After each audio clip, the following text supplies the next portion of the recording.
Excellent! What's up guys, welcome back to Paul's Hardware. Today's video is going to be the first 5 things that you should do after you have set up a brand new computer. And I'm going to start off with an apology. You see, on behalf of myself and others like me who have done videos on YouTube about how to build a computer, I'm sorry. I'm sorry if I've ever built a system, gotten to this point where it's all put together, press the power button to turn things on, and then leave you guys with this. Reboot or select proper boot device, or insert boot media and select the boot device and press a key. We'll do this and we'll build the system and think, hey, everything's good to go, you've built a new computer, but can you really use this computer in this state? No, you can't. You need to install Windows. There's a few other things I like to do before I install Windows. So that's what this video is going to be about. It is a tutorial, so I'm going to be walking you through everything step by step. I'm going to be doing some screen capture and all that kind of good stuff. So you can keep pressing a button and nothing will happen, but let's do something more productive and gather the essential tools that you will need for today's tutorial. Now, apart from the computer that you just built, nice and fresh and new, you will of course need a keyboard and mouse. You'll need a monitor to connect it to, and then you will be needing an internet connection, as represented by this purple Ethernet cable right here. Beyond that, you will also need another computer, because you're going to need something else to connect to the internet with to mainly get Windows 10 set up on a USB drive, but also just in case you need to download some drivers before your new computer has internet connectivity. You will need a USB drive, so this is just a little 8 gig drive. You need 4 gigs minimum, and I recommend a USB 2 or USB 3 if you want things to go at any kind of reasonable speed. Finally, and this is just a fair warning to any of you guys who are actually using this as a tutorial for an upgrading a system or installing Windows on a system that might have data or something on there already. An external drive, something that you can plug into the system while it's working, copy everything onto it. Again, there's nothing to copy off of this one right now since it's brand new, but make sure that if you have any personal information, pictures, My Documents, anything that's irreplaceable that you can't re-download from the web, like basic program installers and stuff, get that onto an external drive, unplug it, set it aside, and that way you'll know that even if something terrible goes wrong, you will still have your data and you can rebuild everything the way it was before. Then the last thing you'll need, if we're being thorough, is a Windows 10 license. You can get those for fairly cheap via kingwin.net, and I'll post a link to my video about that right here. That place is not 100% on the up and up, according to some people. There's arguments that go on about that, so if you do want to buy a full license, that should work just as well. But the way I'm going to have this set up for you is once you install Windows, you can start using it, and then in the future when you get your Windows key, you just type that in, plug it in, and then it will activate and you'll be good to go. Step 1 of this process though is going to be to test everything, which we kind of did at the beginning or the end of the build video, where we powered it on and we saw that fans were spinning. So I've got this fan I installed on the side panel here, that one's spinning, the system's on. I can see that the front fan there is spinning as well, power supply fan is spinning. The only fans that might not be spinning are the ones on the graphics cards. Some newer graphics cards will only spin the fans when the graphics card actually gets warm enough to need that. So we can visually look and say, alright, fans are spinning, we're good to go. But there are a few other things you should probably check on. To do those additional checks, we will need to access the UEFI, also known as BIOS, at some points. I can reach the power button, of course. Right after you power the system on, just start tapping the delete button on your keyboard. It is almost always a delete button. I haven't encountered any modern motherboard that uses anything other than delete, but by tapping that button, right as the system powers on, it tells the system, let's go into the UEFI, or the BIOS. Now the BIOS or UEFI is a great thing to get a little bit familiar with. You don't need to know all of the ins and outs of it, but basically understand that this is part of the motherboard. So once we install Windows onto one of the drives over here, these are kind of two separate entities, but we can make some changes here and check some stuff in the UEFI before we've even installed Windows to the drive. And we can also make sure that when we do install Windows, everything is going to go nice and smooth. Now, the first thing I like to do is just basically a reality check. So this is going along with checking everything in the system to make sure it's all up and running. Most BIOSes or new and improved, updated BIOS UEFI versions do have mouse support, and they also frequently have an easy mode, which is what we're looking at right now. You can see it says easy mode in the top left.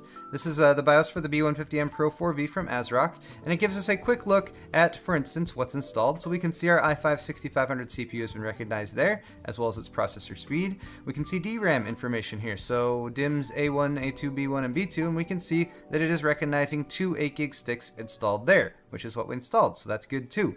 Down here for storage configuration, you can see all the plugs that we might connect storage drives to, and since I have unplugged the 2TB drive already, and I'll show you why I did that in just a sec. I can see that all I have connected right now is my SanDisk SSD. That's the only one that's recognized. I can even see fans over here. There's only 3 headers on the board, and I have fans connected to all 3 of them, and all of them are reporting back that the fans are spinning. So that's nice too. Now you might also take a look at your temperatures, which are reported up here. CPU temperatures between 30 and 50 degrees Celsius are usually normal for being reported in the BIOS. It's also got motherboard temperature, voltage, a little bit more advanced stuff if you're willing to get into it. One thing you should pay attention to is going to be boot priority. Now again, right now we only have a single drive connected, so it's only showing a single drive here. But if I plugged in another drive, it would also show here, and we need to choose which one we want to boot to. So you can set that boot priority in the BIOS if you want to, or you can use a shortcut key. It happens to be F11 on this motherboard, also while the system's starting up, and there you can just tell it for one-time use, boot from this USB or boot from this hard drive. This should give you a pretty good at-a-glance idea of what's connected, what's being recognized, which should hopefully be all of the stuff that you installed.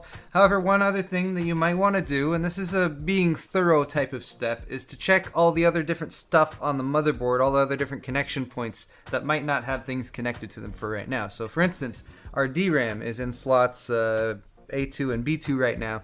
We could power the system down completely, switch off the power supply, and then move those 2 DIMMs over to A1 and A1 and B1 slots, then power back on and make sure they recognize there as well, just to make sure all the DIMM slots on the motherboard work. There's other things we could test. I recommend USB ports on the front. If you have drives plugged into there, they should show up here in the BIOS as well. And then there's other stuff that you might check as you go on further through the installation process, and definitely make sure you have checked everything by the time you got Windows up and running, which would also include all these ports on the back panel, so the other USB ports back here. I have currently plugged in the monitor via the HDMI plug on the graphics card down here at the bottom. You can check the video outs on the motherboard themselves, even though you're not trying to use them. And then, of course, the audio there, and possibly even the other display outs on the graphics card. Again, that's being completely thorough. I'll admit I don't usually do all that stuff, but it is something that would be good to check right off the bat, just in case you have a faulty port or something like that. It's better to spot it now while you're still within your return policy period than waiting until much later down the line. Speaking of shutting down though, I'm going to hit F10, which is almost always the shortcut for save, changes, and exit. If not, there should be another option there in the BIOS to do it. Not all BIOSes are the same. And now the system's restarting, which I didn't really want it to do. I wanted it to shut off. If you don't have Windows installed yet and you need to shut off, you should be able to just push the power button and it should turn off. If it doesn't, you can hold in the power button until the system shuts down. That's kind of a brute force way of doing it, and I only recommend doing that if it's a last-ditch scenario, or if you're just in pre-operating system stuff. In that case, it won't really matter too much.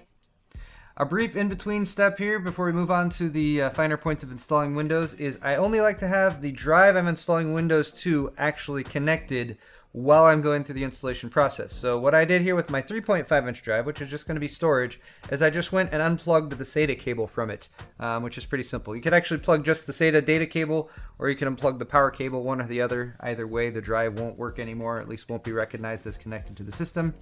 And then, of course, power the system back on again, and press delete again to go back into the BIOS again. And then a couple settings in there we want to make sure we have set properly. So now that I'm back in the UEFI, there's 2 things I would almost always like to do with a new build in the UEFI before I move on to the actual installation of Windows. Now I just hit F6, and that's to go over to advanced mode. And like I was saying, most of these newer motherboards have an easy mode here with a more familiar or friendly graphical interface, but then also an advanced mode, which is going to be more familiar for people who have used older UEFI or BIOS interfaces before. It's got a list of topics across the top that you can sort of switch between. Each one has a bunch of sub-settings down below, so the main, again, will just kind of give you an idea of everything that's connected. You can also add favorites here. All we're going to do with this one is we're going to check the memory, speed, and the settings for the storage. Memory speed is listed here under OC Tweaker. You can go to DRAM configuration, and then there's timings and different clocks that you can set. The frequency of the memory that I have chosen is, that I have installed here is 2666. However, since this is not a Z170 board, it's actually not allowing me to access those because Intel sees those as OC or overclock speeds. They're not supported on this type of motherboard. So this is one reason why you might actually consider a Z170 motherboard for your motherboard of choice. rather than something more along the budget lines like an H170 or an H150 or the B150 that I have installed right now, because it will allow you to access those. Now this isn't a huge deal. Memory speed running at 2133 is just fine, but it is something that I would do if I had a Z170 board. I'll show you that in just a second. The other thing I would do on a Z170 board is, or I would do on just about any board, is again try to look at my storage configuration. And in storage configuration here, we can see the SATA controllers as well as the mode that they're set to. Now, this being an ASRock board and being a more budget board, it doesn't have the settings that I would typically see here, which would be the choice for the whole controller of AHCI or RAID or older legacy IDE mode. This does have the ability to tell the motherboard what type of device you have connected. So I have gone and chosen a solid state drive here, so that for the purposes of this motherboard, seems it's going to be all we can do to tell it what to do as far as our storage connectivity. So I switched real quick, and now I've plugged the system back here in so we can take a look at that UEFI, which is a little bit more advanced. This is an X99 motherboard, and here you can see, again, the same sort of basic layout, although I have to get further away to use the mouse for this computer. So again, this is the easy mode that we're looking at first. We can see memory listed up here. I don't know what the deal is with the memory speeds. I'm not worrying about that for right now. Fans and all that good stuff that you might expect to see. So really similar to what we saw with the ASRock BIOS. Over here in advanced mode though, which I can access with F7, we can see a little bit more things that we can do. So over here in AI Tweaker, I can actually go and access the DRAM stuff, and that will allow me to set the DRAM frequency. I can actually just manually set it here, depending on whatever the memory is that I purchased. So if I bought a 2800 speed kit of memory, I could just set that like that. Or we can use the XMP settings, which should be available. I think they're back up here. Yes, XMP right there, which will automatically set the XMP setting for the memory at 2667, which is the kit that I have currently installed. Now the other thing I was talking about is storage configuration. So over here under advanced, we have PCH storage configuration, and in here we have the ability to change the actual mode of the SATA controller that we're looking at. Now the reason I bring this up is simply because it will save you a lot of hassle in the future if you're planning on doing RAID. Most of these right now will default to AHCI. That's what you'll get, and that's what you should stick with, whether you're using SSDs or hard drive. IDE is a legacy mode. I don't recommend using that. It's really not necessary for new computers. It's made so you can have backwards compatibility, but you don't need that. You'd much rather have faster connectivity and a little bit more efficiency, so you want AHCI. If you do plan on doing RAID, either now or in the future, switch to RAID mode now. Even if you're just using a single drive, you can still have a single drive with Windows installed on it using RAID mode. What am I doing though? This isn't even the right computer. Let me switch back. There are, of course, lots of other things you could do in the UEFI or BIOS, but I want to keep this simple, so let's move on to the next stage, which is going to be creating that Windows 10 installer USB. So grab your USB drive, make sure you have another computer set up. I've got this one right over here, and of course you're going to need an internet connection in order to download the ISO. And ISO is basically like a snapshot of a CD or a disk image or something. You download that ISO, which is the data, and then you use the Windows installation app to take that and shove it onto here, and then this becomes the installer, and you can use that to shove Windows 10 onto your SSD. Not to be too technical about it. Next up, we're actually going to create the Windows 10 USB installer. So for that, go over to this website. It's a Microsoft.com site that's linked in the video description. And you're going to want to download the media creation tool just by clicking the download tool now button. And then that should start to download. Once the download's finished, you can launch the media creation tool. And you should see it pop up just like this. You need to agree to the license terms, and then it'll take just a moment to get set up. This will basically download the Windows 10 ISO and plop it onto that USB drive for you. We don't want to upgrade this PC. We want to create installation media for another PC and click Next. The defaults here should be just fine. You want Windows 10 and you want 64-bit. You'd have the option to select others if you want to. We want to choose USB flash drive and then hit Next. It will then go onto our system, and it only found one viable drive to use here, so that's the one we want to choose. Hit Next again, and it will start the installation. So once that media creation tool is all finished, you should have your drive with the Windows installation files on it. So we'll eject that from our other computer and connect it to our new computer. Here it is. I'm just going to plug it in the back here. Oh yeah, I'm still in the BIOS here, so let's go ahead and save and reset. And you remember how I told you about that boot menu? The boot menu is important right now, because what we want to tell the computer is that USB drive that I just plugged in, we now want to boot from. So I have tapped F11 as the system was starting, and this brought me to this menu right here, which will actually let me individually choose to boot from anything that's connected. So this is the SATA drive. This is what it would default to. I just put in this new USB disk, so I'm going to click on that, and it should immediately start booting off of that, and it should show, cool, a Windows 10 logo right there in the middle, which means it's initiating loading up the Windows 10 installer environment. Awesome, here we go. Language, time, and keyboard inputs. English works. Install now. Note that you can also repair your computer with this tool, so don't get rid of this USB or reformat it once you've actually gone through the setup. We'll hit OK, and again, just a couple more seconds to wait. Now, here is an important part. You can activate Windows and actually punch your license in right here if you want to, or you can click this button. I don't have a product key, which I'm going to do right now. This will let you go through with the installation, and then you'll be able to input your product key later. We'll just go with Windows 10 Pro, just to start off with, again. If you enter a product key for a different version later on, like Home, it will just change the version that you have installed. I accept the license, I click Next, and then here we definitely want to click Custom rather than Upgrade. You can use this to upgrade from an old computer, but Custom is always the way I like to go. Now, fortunately, we have pretty much a brand new SSD, or at least I've made that SSD look like a brand new SSD there. So we only have a single drive, drive 0, and that is because I disconnected all the other drives. Now, you might see more stuff here. You might see drive 0 with a partition, and then drive 0 with another partition. If that is the case, I recommend selecting all those partitions and using the delete button to delete them all until you just have unallocated space. You just want a nice, blank, empty drive to work with here.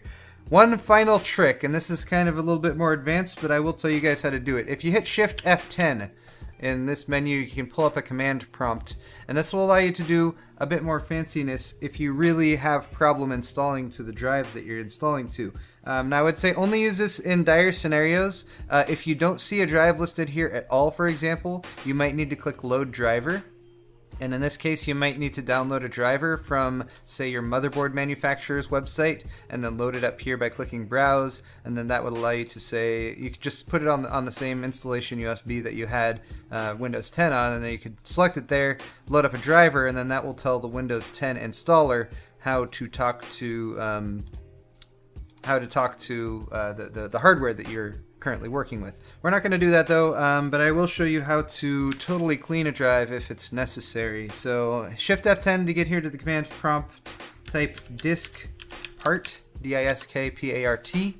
That will launch this utility. Type list disk, 2 words. That will tell you the disks that are currently connected. Again, we have that disk 0, which is the SSD, and there's nothing wrong with it right now. It's a 240-ish gig SSD, about 223 gigs formatted.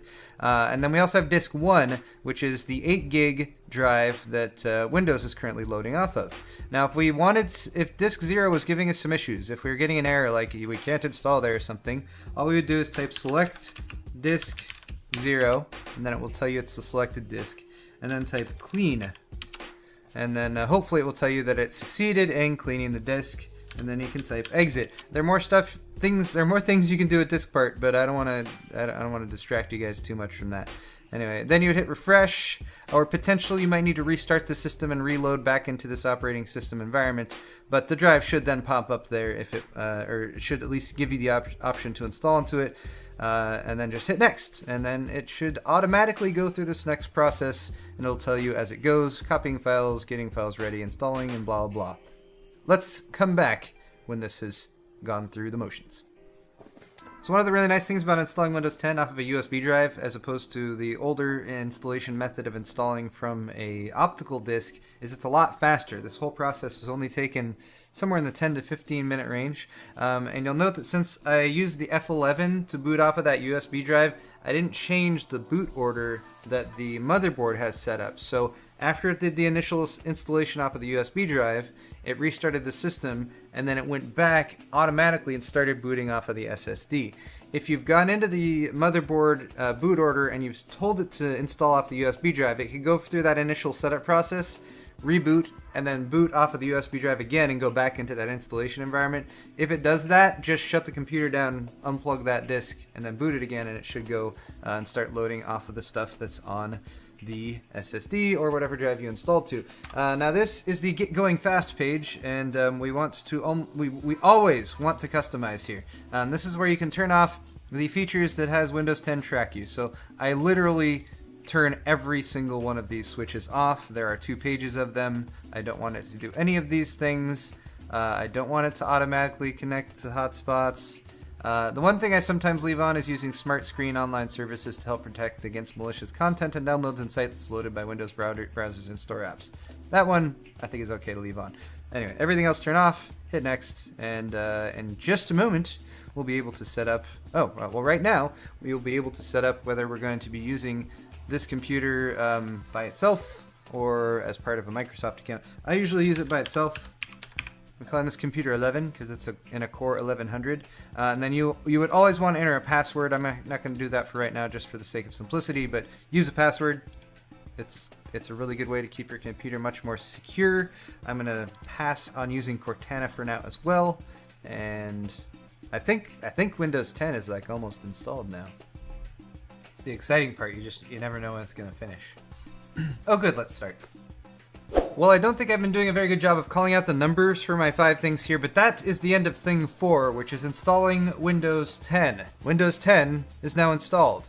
Let's move on to the 5th thing, which is just going to be some of the basic setup procedures that you would want to go through in order to make sure Windows 10 is working properly. Now, you might notice I haven't actually connected the internet to this computer at this point because I was waiting for the moment of truth to find that out. Now, here's another fun thing.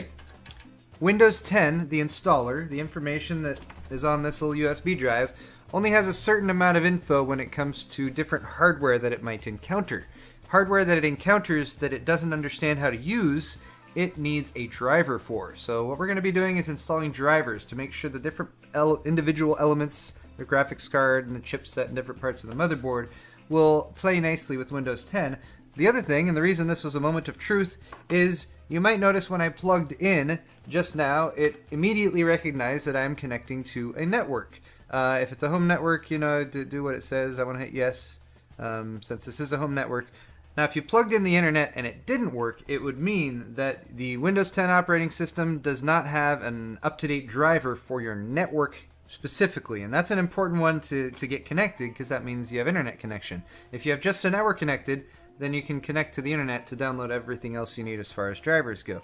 Now, since this did work, I'm going to just load up the ASRock website, and we'll go there. So I'm just going to jump over to the ASRock website. This is the specific page for the motherboard, the B150M Pro 4V, and depending on the manufacturer, your layout might be different here. I don't know why it took me to the memory support list, but let's go to the download page. And then you can see the different drivers and utilities. Here you would select your operating system. We just installed Windows 10 64-bit, so we'll go with that. And then you would download the individual drivers that you might want. Now, the ones that I'm going to download right now include the audio driver, the INF driver, INF, which is the one that's for the chipset, the Intel Management Engine driver. I'll also be downloading the LAN driver, even though the LAN's working. Might as well get the up-to-date one. I'm not going to do the app charger. That is ASRock software. That's optional. This is a SATA floppy image. This is what we would have needed before we installed Windows 10 when I did that load driver option, if it wasn't recognizing the controller for the hard drives that we had connected. Again, we don't need that for now. I will get the Intel Rapid Storage Technology driver, and then the VGA driver is if you're using the Intel built-in graphics. Since we're using NVIDIA, we will go to the NVIDIA website to download those.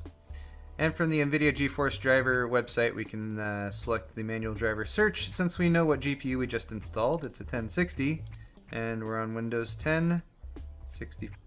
Where'd it go? Windows 10 64-bit, and we'll hit Start Search, and we will download the latest Game Ready driver.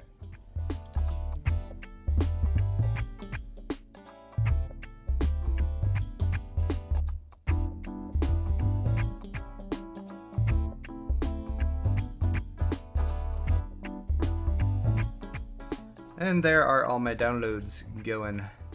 And Windows 10 will automatically download downloads to the downloads folder. And there they all are right there.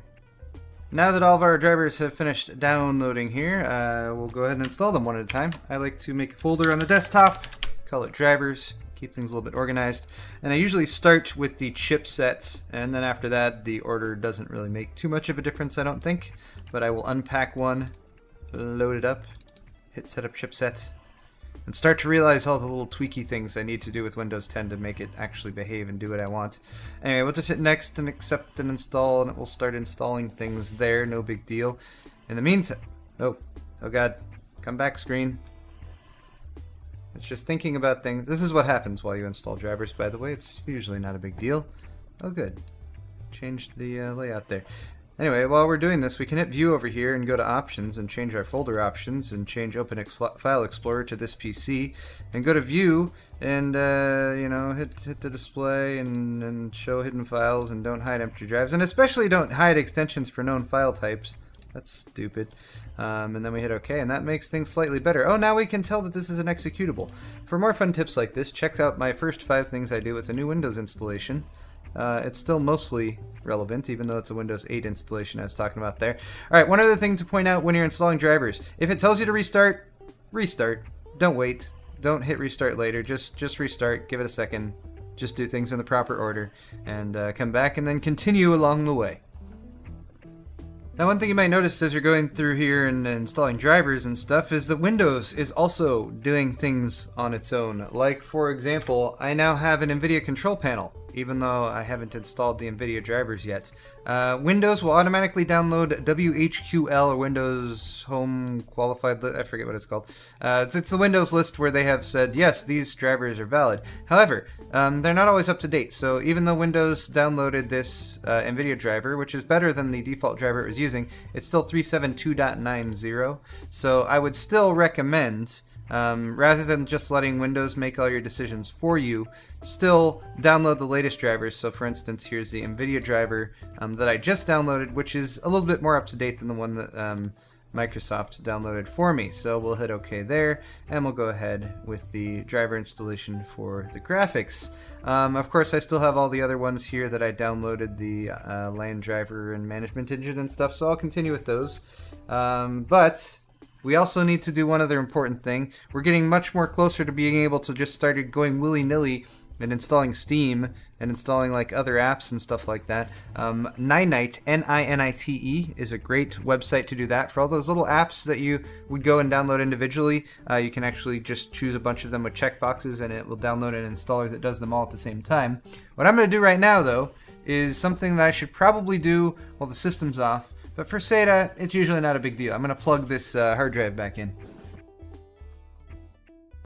So I'm restarting after having plugged that 3.5-inch drive in up at the top. My plan here is to show you guys how to configure that drive to use as an additional piece of storage, so you can start copying stuff over onto it and dropping it there. Since that was the last thing to plug in as well, I guess I can also replace this side panel. So if you connect up your additional storage drive and you open up this PC and you don't see it listed there, all we still have is just our normal hard drive. If it's a brand new hard drive, this is what will happen. What we need to do is go into Computer Management, so right click this PC and go to Manage, and then we want to click on Disk Management over here. This will automatically pop up something that tells us our disks are not initialized. This is like a little wizard that goes through. I'm going to cancel this real quick, but if that does pop up for you, just go ahead and use it. Here we can see our drive is connected, it is recognized, it's simply not initialized, and there's nothing allocated on it. So I can right click here and go to initialize. It brings up that same little wizard. This is the disk we want to initialize. You can choose MBR or GPT. Always choose GPT if it's a larger than 2 terabytes hard drive. I'm gonna go with GPT. I think that should be fine. Go with MBR if it's a smaller drive, or if you really need to make sure it will still be able to connect to older computers. And finally, Even with that done, the drive still doesn't show up here in this PC because it's not allocated. So now we can see the disk. No little red mark indicating there's anything wrong. It is initialized. Right click on that unallocated space, click new simple volume. And then again, this will take you through a wizard. Yes, you want to drive letter, format it using NTFS. Default allocation unit size is fine. Give it a label. We'll call it 2 terabyte storage because that's what it's gonna be. Quick format if you don't want to be waiting for an hour or two for a mechanical hard drive to format. Although if it is a used drive, you might consider doing a full format, and just bear in mind it's going to take a little while. Hit OK, it'll take just a second or two to format the drive, and then it should pop up just as a new drive would, or like a USB drive or something like that if you popped it in. And again, depending on the speed of the drive and how things are going with it, it might take more time or less time. But there it is, 2 terabyte storage. So now we have a new empty 2 terabyte drive to drop all of our other excess crap onto. Or if we did something like using a mechanical drive or an external drive and we had copied a bunch of stuff from an old computer, now's when we can connect it back up, put it all in that extra storage drive, and then we'd be good to go. There is one last thing I think here that I should mention when it comes to initial setup, which is Windows Update. Always check for updates. It's pretty straightforward, but Windows will do this automatically itself, but I highly recommend just doing it yourself. If it's a brand new installation, you'll just get things up to date more quickly. Type update, go to the Windows Update on the settings menu, click check. It will guaranteed find a bunch of updates, and it will automatically download them. And then from here you can also prompt it to automatically restart as well whenever it's finished. And I usually do that. Restart if it asks me to, run it again, restart again, and if it asks me to again, and just get everything up to where it should be for security purposes, as well as making sure that if you're going to start benchmarking or something like that, you don't have it trying to do this in the background while you're trying to do something else entirely, like running benchmarks. Speaking of benchmarks, that's all for this video, and yes, I have been running benchmarks on this system in both of its configurations. So as a 6100 Core i3 with a RX 460, as well as what it is now, which is a 6500 Core i5 and the GTX 1060 from NVIDIA. Compare both of those systems to each other. In this configuration, it's about a $750 system overall, not including the operating system. The other configuration was a little bit less than $500, but I'm sure a lot of you guys are curious to know how much more power you get by going for an extra $200, $300 in price for the initial build. I have numbers for those. They'll be up very soon. Thank you guys so much for watching this video. If you enjoyed it, hit the thumbs up button down there. Feel free to leave comments in the comment section as well if you have any questions about the detailed stuff or any issues as you're installing Windows. I will try to answer them. And I would like to say a huge thank you to those of you guys who do go in the comment section of my videos and give help and advice and support to other people, because there's actually a lot of people giving really good advice. So I'm always proud when I see that. Thanks again for watching this video, guys, and we'll see you next time.